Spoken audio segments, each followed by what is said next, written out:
दोस्तों, स्वर्ग जाने का असली हकदार कौन होता है? वह कौन सा पाप है जिसे करने वाले मनुष्य को नरक जाने से कोई नहीं रोक सकता? आज एक प्राचीन कथा के माध्यम से हम आपको बताने का प्रयास करेंगे कि पूजा पाठ, दान, धर्म, जप तप आदि प्रकार के करोड़ों पुण्य के काम करने के बाद भी कुछ मनुष्य नरक में ही क्यों जाते हैं, तथा अत्यधिक मनुष्य घोर पाप करने पर भी कुछ मनुष्य को स्वर्ग की प्राप्ति किस पुण्य के कारण मिलती है? ऐसा वह कौन सा पुण्य है जो मनुष्य के करोड़ों पापों का नाश करता है, और ऐसा वह कौन सा पाप है जो उसके करोड़ों पुण्यों को नष्ट कर डालता है? तो दोस्तों, चलिए बिना देरी किए शुरू करते हैं। एक समय की बात है, देवर्षि नारद वैकुंठ लोक में जाते हैं और भगवान विष्णु से पूछते हैं, हे भगवान, कुछ मनुष्य पाप करने पर भी स्वर्ग में क्यों जाते हैं, और कुछ मनुष्य को पुण्य करने के बावजूद भी नरक में क्यों जाना पड़ता है? ऐसा वह कौन सा पाप है जो सभी पुण्यों को नष्ट कर डालता है, और वह कौन सा पुण्य है जो समस्त पापों को भस्म कर डालता है? तब भगवान विष्णु बोले, हे देवर्षि नारद, आज आपने संसार के कल्याण हेतु उत्तम प्रश्न पूछा है। इस प्रश्न में आज मैं आपको एक अत्यंत प्राचीन इतिहास सुनाता हूं, जिससे सुनकर आपको आपके सभी प्रश्नों के उत्तर मिल जाएंगे। इसलिए आप इस कथा को ध्यान से पूरा जरूर सुनें। जो भी मनुष्य इस कथा का श्रवण करता है, उसके समस्त पापों का नाश होता है। नारद मुनि कहते हैं, हे प्रभु, आपके मुख से इस कथा को सुनना मेरा सौभाग्य है। मैं इस कथा को ध्यान से पूरा अवश्य सुनूंगा और इसका प्रचार करूंगा। भगवान विष्णु कहते हैं, हे देवर्ष, पूर्व काल की बात है। भारत के एक नगर में एक ही समय पर 5 मनुष्यों की मृत्यु हो जाती है, और वे सभी मृत्यु के पश्चात यमलोक में पहुंच जाते हैं। यमलोक पहुंचने पर वहां का दृश्य देखकर वे सभी भयभीत हो जाते हैं। उनका अंग अंग कांपने लगता है। यमलोक में विशालकाय आकार वाले यमराज सुवर्ण से बने सिंहासन पर विराजमान होते हैं।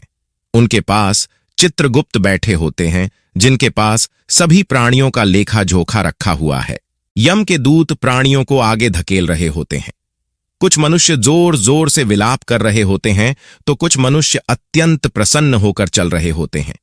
स्वर्ग के द्वार से सुंदर प्रकाश दिखाई पड़ रहा होता है, तो वहीं नरक के द्वार से धधकती हुई अग्नि की ज्वाला दिखाई पड़ रही होती है। इस भयानक दृश्य को देखकर वे पांचों एक दूसरे से बात करने लगते हैं और अपने अपने पाप के विषय में चर्चा कर रहे होते हैं। उन 5 में से 4 लोगों ने अपने जीवन में बहुत पाप कर्म किए हुए होते हैं, और उन सभी को यह जान पड़ता है कि अब वे चारों ही नरक में ही जाने वाले हैं। उन चारों में एक चोर होता है, दूसरी वेश्या होती है, तीसरा विद्वान पंडित होता है, तो चौथा एक राजा का सैनिक होता है, तथा 5वां एक धनवान किसान होता है। वे पांचों अपने अपने कर्म फलों को भोगने के लिए तैयार होते हैं। फिर एक एक करके सभी पापी और पुण्य आत्माएं आगे चल रही होती हैं। वे चारों एक दूसरे के पाप कर्मों के बारे में बताने लगते हैं। पहले चोर कहता है, भाई, मैं तो पक्का नरक में ही जाऊंगा, क्योंकि मैंने बहुत बार चोरी की है, दूसरों का धन लूटा है, दूसरों को तकलीफ दी है, लेकिन ऐसा मैंने मजबूरी में किया था। चोरी करके मैं अपने परिवार का पेट पालता था, क्योंकि मुझे कोई काम नहीं देता था। शायद विधाता ने मेरे भाग्य में यही लिखा था, इसलिए मैं ही हम चारों में सबसे बड़ा पापी हूं। मेरे पाप से मुझे कभी मुक्ति नहीं मिलेगी, यह मैं जानता हूं। पता नहीं मुझे अगला जन्म किस पशु का मिलेगा। यमराज मुझे कौन सा दंड देंगे? उसके बाद वह वेश्या बोलती है, भाई, हम चारों में से मैं ही सबसे बड़ी पापी। मुझसे बड़ा पाप यहाँ पर किसी ने नहीं किया होगा। जो स्त्री अनेक पुरुषों के साथ संबंध बनाती है, उसे नरक में ही डाला जाता है, यही शास्त्र कहते हैं। इसलिए मेरा भी नरक में जाना तय है। किंतु मैं शपथ खाकर कहती हूँ, मैंने ये पाप जानबूझकर नहीं किए हैं। जब मैं छोटी उम्र की थी, तभी एक दुष्ट व्यक्ति मुझे उठाकर ले गया और जबरदस्ती मुझे वेश्या बना दिया। मैंने न चाहते हुए भी कई पुरुषों से संबंध बनाए हैं। मेरे पास जीवित रहने के लिए यही एक उपाय बचा था। मैं करती भी तो क्या करती। मेरे पास इतनी शक्ति नहीं थी कि मैं उस दुष्ट पुरुष से लड़ सकूं। पता नहीं किस पाप के कारण मुझे इस जन्म में वेश्या बनना पड़ा, और न जाने आगे मुझे किस पशु के रूप में जन्म लेना पड़ेगा। मेरे पाप से यह जान पड़ता है कि मैं भी पक्का नरक में ही जाऊंगी। उसके बाद वह सैनिक बोलता है, भाई, हम चारों में सबसे बड़ा पापी तो मैं ही हूं। मैंने बहुत बड़े पाप किए। मैं राजा का सिपाही था, इसलिए मैं लोगों पर जोर जबरदस्ती करता था। मैंने कितनों के प्राण लिए हैं, न जाने कितने मासूम लोगों को सताया है, न जाने कितने निर्दोष लोगों को मेरे हाथ से दंड मिला है। यमराज मुझे कभी क्षमा नहीं करेंगे और मैं निश्चित ही नरक में ही जाऊंगा। लेकिन मैंने ये सभी पाप जानबूझकर नहीं किया है। अपने प्राणों के भय से और परिवार के पालन पोषण के लिए मुझे ये पाप करने पड़े हैं। हमारा राजा जो कहता था उसका पालन हमें करना पड़ता था। राजा के विरुद्ध भला कोई साधारण मनुष्य कैसे जा सकता है? ये सभी पाप करते हुए मुझे अत्यंत दुख भी होता था और मैं जानता था कि ये पाप करने से मुझे नरक की प्राप्ति होगी। किंतु परिवार के मोहवश होकर मैंने ये काम किया है। लेकिन पाप तो पाप होता है। पाप करके पश्चाताप करने का क्या फायदा? इसलिए मेरा नरक में जाना तो तय है। उसके बाद वह विद्वान पंडित बोलता है, भाई, हम चारों में से सबसे बड़ा पापी तो मैं हूं। तुम लोगों ने जो पाप किए हैं वो जाने अनजाने में किए हैं या किसी ने तुमसे जबरदस्ती करवाए हैं या मजबूरी में किए हैं। किंतु मैं तो विद्वान था। मैं सब सत्य असत्य जानता था। मुझे सच और झूठ का ज्ञान था, लेकिन फिर भी मैंने धन के लोभवश ये पाप किए हैं। शास्त्र कहते हैं कि जो सब कुछ जानकर भी पाप करता है वह निश्चित ही नरक में गिरता है। मैंने अपने ज्ञान का दुरुपयोग किया है। मैंने अपने ज्ञान का उपयोग लोगों की सहायता के लिए नहीं बल्कि धन को कमाने के लिए किया है। मेरे घर की परिस्थिति अत्यंत गरीब थी। मेरे पिता भिक्षा मांगकर गुजारा करते थे, लेकिन मैंने अपने घर की गरीबी को दूर करने के लिए धन लेकर ज्ञान देने की चेष्टा की है। शास्त्र कहते हैं, जो विद्वान ब्राह्मण अपने ज्ञान का दुरुपयोग करता है उसे निश्चित ही नरक में जाना पड़ता है। मैंने लोगों को ज्ञान देने के बदले में उनसे धन लिया है, कभी किसी को मुफ्त में ज्ञान नहीं दिया। इसलिए आप चारों में सबसे बड़ा पापी तो मैं ही हूं और मुझे ही नरक में जाना पड़ेगा। उन चारों की बात सुनकर वह धनी किसान हंस पड़ा और बोलने लगा, तुम चारों तो इतने बड़े पापी हो कि तुम लोगों को नरक में जाना ही पड़ेगा। तुम लोगों ने घोर पाप किए हैं और इसलिए यमराज तुम लोगों को कभी माफ नहीं करेंगे। यहां पर मौजूद मैं अकेला ही सबसे अधिक पुण्यवान हूं। मैंने अपने जीवन में बहुत पूजा पाठ किया है, ब्राह्मणों को दान दक्षिणा दी है। मैंने मृत्यु से पूर्व गाय का दान भी किया है और अब मेरे सभी पुत्र पौत्र मेरी आत्मा की मुक्ति के लिए बड़े कार्यक्रम का आयोजन कर रहे हैं। वे मेरे लिए श्राद्ध, दान, तर्पण कर रहे हैं, यज्ञ कर रहे हैं। इसलिए मैं सबसे अधिक पुण्यवान हूं। मेरी 3 पत्नियां और 7 पुत्र हैं। इतने लोग मेरी मुक्ति के लिए उपाय कर रहे हैं। मैंने अपने जीवन में कभी कोई पाप नहीं किया है और जाने अनजाने में किए भी होंगे तो मेरे पुत्रों के श्राद्ध आदि के कार्यों द्वारा मेरे पाप भी नष्ट हो जाएंगे।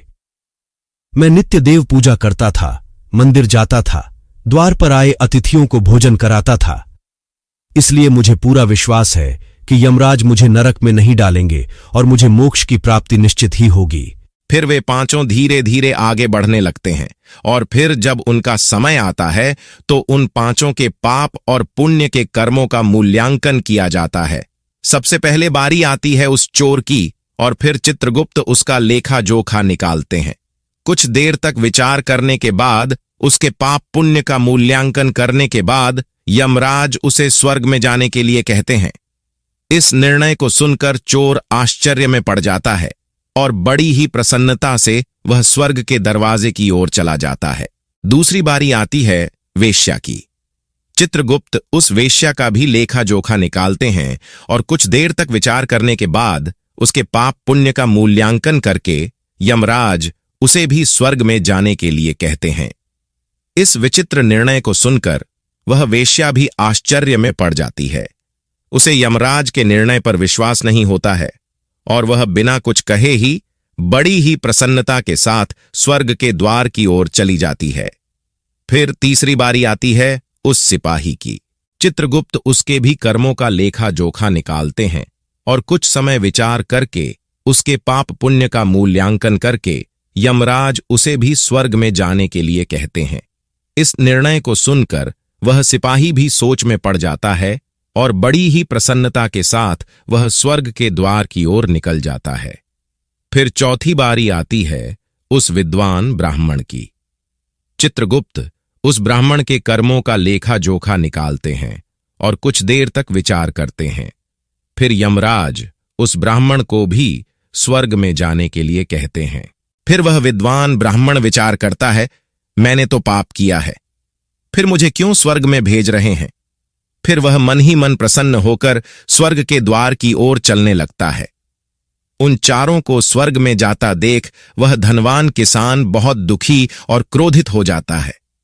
वह सोचने लगता है कि यह कैसा न्याय है, इन पापियों को स्वर्ग जाने का मौका मिल रहा है, फिर मैंने जो पुण्य के काम किए हैं उनका क्या। पापी और पुण्यवान एक ही जगह पर डाले जाएंगे तो पुण्य करने का फायदा ही क्या। फिर उस धनवान किसान को यम के दूत जोर से धकेल देते हैं और कहते हैं, अरे पापी, तू आगे चल, तुझे नरक में डाला जाएगा, यमराज तुझे माफ नहीं करेंगे। यह सुनकर वह धनवान किसान भयभीत हो जाता है और कहने लगता है, हे यमदूतों, मैं तो स्वर्ग में जाऊंगा, मैंने कोई पाप नहीं किया है, मैंने जीवन में बहुत पुण्य किया है, देख लेना यमराज मुझे स्वर्ग में ही भेजेंगे। फिर वह धनवान किसान यमराज के सामने आकर खड़ा हो जाता है। चित्रगुप्त उसके कर्मों का लेखा जोखा देखते हैं और उसके पाप पुण्य के कर्मों का मूल्यांकन करते हैं तो उसके पाप का पलड़ा भारी हो जाता है और यमराज उस धनवान किसान को कहते हैं, अरे दुष्ट, तूने तो बहुत बड़ा अपराध किया है, तू तो नरक में जाने के ही योग्य है। इतना सुनते ही वह किसान थर थर कांपने लगता है और यमराज से कहता है, हे धर्मराज, यह अन्याय है, मैंने तो जीवन में कोई पाप नहीं किए हैं और पुण्य ही किए हैं, आप मुझे नरक में क्यों डाल रहे हैं। और मुझसे पहले जो 4 लोग गए थे वे तो घोर पापी थे, उन्होंने बड़े बड़े पाप और अपराध किए हैं, उन्हें तो आपने स्वर्ग में डाल दिया है, आप ऐसा अन्याय मेरे साथ क्यों कर रहे हैं। अगर ऐसा अन्याय होगा तो भला कौन सा मनुष्य धरती पर पुण्य करेगा। यह सुनकर यमराज कहते हैं, अरे पापी, तूने जो पाप किया है वह तो उन चारों के पापों के सामने कुछ भी नहीं है। तेरे एक पाप के कारण तेरा सारा पुण्य फल नष्ट हो गया है। यदि तूने यह पाप नहीं किया होता तो तू स्वर्ग में जा सकता था, लेकिन तूने यह पाप जानबूझकर किया है, इसलिए तुझे नरक में अवश्य जाना पड़ेगा। उस चोर ने तो मजबूरी में चोरी की थी, किंतु वह चोर दूसरों की भूख मिटाता था, गरीबों को दान करता था। उसने कभी किसी निर्दोष और गरीब व्यक्ति के घर चोरी नहीं की। उसके पुण्य कर्म उसके पाप से अधिक थे, इसीलिए वह स्वर्ग में गया। दूसरी जो वेश्या थी वह अपने मन से वेश्या नहीं थी, उसे जबरदस्ती डाला गया था और उस वेश्या ने केवल अपने शरीर को पीड़ा दी है, लेकिन बाकी कार्य तो उसने पुण्य किए हैं। वह पशु पक्षियों को रोज दाना डालती थी, जानवरों की सेवा करती थी, इसलिए उसका भी पुण्य पाप से बड़ा था। तीसरा वह सिपाही था जिसने राजा के हुक्म का पालन किया था, किंतु उसने भी बहुत पुण्य के काम किए हैं। उसने कई बेसहारा लोगों की मदद की है, इसलिए वह भी स्वर्ग में ही गया है। और चौथा वह विद्वान ब्राह्मण था, उसने अपने ज्ञान का दुरुपयोग अवश्य किया है, किंतु वह नित्य गाय की सेवा करता था, दान धर्म करता था, इसलिए उसके भी पुण्य पाप से अधिक थे और वह भी स्वर्ग में ही गया है। इतना सुनकर वह धनवान किसान बोलता है, हे धर्मराज, इन चारों ने जो भी पुण्य किए हैं वो तो मैंने भी किए हैं, बल्कि उनसे ज्यादा किए हैं, फिर भी मैंने ऐसा कौन सा पाप किया है जो मुझे नरक में भेजा जा रहा है। ये सुनकर यमराज कहते हैं, हे दुष्ट, याद कर तूने उस अबला विधवा नारी पर गलत लांछन लगाया था कि उसने तेरे घर पर चोरी की है, और इसके साथ ही तूने उसके ऊपर कई अन्य गलत लांछन लगाए थे। उसे व्यभिचारिणी और वेश्या कहकर उसके चरित्र का हनन किया है, और राजा ने उसे सत्य समझकर उस अबला विधवा नारी को मृत्युदंड दे दिया था। हे पापी मनुष्य, ब्रह्महत्या, चोरी, मदिरापान आदि प्रकार के घोर पापों से भी प्रायश्चित करके मुक्त हो सकता है, किंतु दूसरों पर गलत लांछन लगाने पर कोई प्रायश्चित नहीं है जो दूसरों पर गलत आरोप करता है। सत्य जानकर भी दूसरों को झूठ कहकर उनके ऊपर दोष डालता है, वह तो सबसे बड़ा पापी है। उसके द्वारा किए गए सभी पुण्य नष्ट हो जाते हैं, इसलिए तूने जितने भी पुण्य किए हैं वे सभी उस एक पाप के कारण नष्ट हो गए। फिर यमराज यमदूतों को कहकर उस पापी किसान को नरक ले जाने के लिए कहते हैं और वह किसान रोता हुआ, विलाप करता हुआ नरक के मार्ग पर चलने लगता है। हे देवर्षि, इस प्रकार से उन चारों ने पाप करके भी उन्हें स्वर्ग की प्राप्ति हुई है, किंतु उस किसान ने जघन्य अपराध किया है। किसी अबला स्त्री पर गलत लांछन करके उसका चरित्र हनन किया है। एक स्त्री सदा ही पूजनीय है। जो भी पुरुष स्त्री पर गलत आरोप करता है उसे महापाप लगता है। कभी किसी स्त्री की दुर्बलता का फायदा नहीं उठाना चाहिए। पराई स्त्री को सदैव ही माता समझना चाहिए। जो पराई स्त्रियों पर गलत दृष्टि डालता है उसे पाप ही लगता है। जो विधवा दुखिया स्त्री को सताता है उसे नरक में जाना पड़ता है। मनुष्य को कभी सत्य का मार्ग नहीं छोड़ना चाहिए। सत्य के मार्ग पर चलकर ही स्वर्ग की प्राप्ति होती है। असत्य का साथ देने से मनुष्य के सभी पुण्य भी नष्ट हो जाते हैं। तो दोस्तों, कभी किसी पर गलत आरोप नहीं करना चाहिए। सत्य जानकर भी असत्य का साथ नहीं देना चाहिए। जो दूसरों पर गलत आरोप डालता है उसे यमराज कभी क्षमा नहीं करता है। दोस्तों, उम्मीद है आपको यह कथा पसंद आई होगी। वीडियो को लाइक जरूर करें और कमेंट में जय श्री कृष्ण अवश्य लिखें। साथ ही चैनल को सब्सक्राइब करें। आप सभी का बहुत बहुत धन्यवाद।